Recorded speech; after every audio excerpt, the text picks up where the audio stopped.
Hello ಎಲ್ಲರಿಗೂ. ಇವತ್ತು ನಾನೊಂದು ಸಿಂಪಲ್ಲಾಗಿ ಕ್ಯಾಬೇಜ್ ಬಾತ್ ಮಾಡ್ಕೊಂಡಿದ್ದೀನಿ. ಹೆಂಗಂದರೆ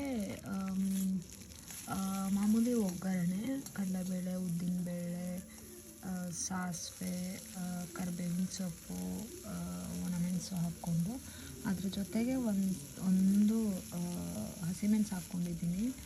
ಬಟ್ ಅದು ಸ್ವಲ್ಪ ಸ್ಪೈಸು ನೋಡ್ಕೊಂಡು ಹಾಕ್ಕೊಳ್ಳಿ.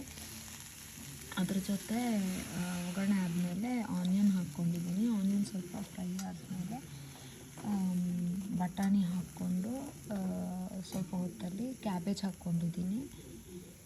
ಕ್ಯಾಬೇಜಿಗೆ ರುಚಿಗೆ ತಕ್ಕಷ್ಟು ಉಪ್ಪು ಮತ್ತು ಸ್ವಲ್ಪ ನೀರು, ಅಂದರೆ ತುಂಬ ನೀರಾಗಬಾರ್ದಲ್ಲ, ಹಾಗಾಗಿ ಅದ್ರ ಜೊತೆಗೆ ಮನೆಯಲ್ಲೇ ನಾನು ವಾಂಗಿಬಾತ್ ಪೌಡರ್ ಒಂದು ಮಾಡ್ಕೊಂಡಿದ್ದೆ. ಅದನ್ನು ಹಾಕಿ ಸ್ವಲ್ಪ ಹೊತ್ತು ಬೇಯಕ್ಕೆ ಬಿಟ್ಟು ಒಂದು 5 ನಿಮಿಷ ಆದಮೇಲೆ ಅರ್ಧ ಸ್ಪೂನು ಬೆಲ್ಲ, ಒಂದು ಸ್ವಲ್ಪ ಹುಣಸೆಹಣ್ಣು ಹಾಕಿ ಕ್ಲೋಸ್ ಮಾಡಿದ್ದೆ. ಸ್ವಲ್ಪ ಬೆಂದಾದಮೇಲೆ ಚೂರು ಹಾಗೆ ಕೈ ಆಡಿಸಿ ಇನ್ನೊಂದು ಸ್ವಲ್ಪ ಹೊತ್ತು ಹಾಗೆ ಬಿಟ್ಟೆ. ಅದಾದಮೇಲೆ ಸೈಡಲ್ಲೇ ರೈಸ್ ಮಾಡಿಕೊಂಡು ತಣಿಯಕ್ಕೆ ಇಟ್ಟಿದ್ದೆ. ಅದನ್ನು ಮಿಕ್ಸ್ ಮಾಡಿಕೊಂಡು ಹಾಕಿದ್ದೀನಿ.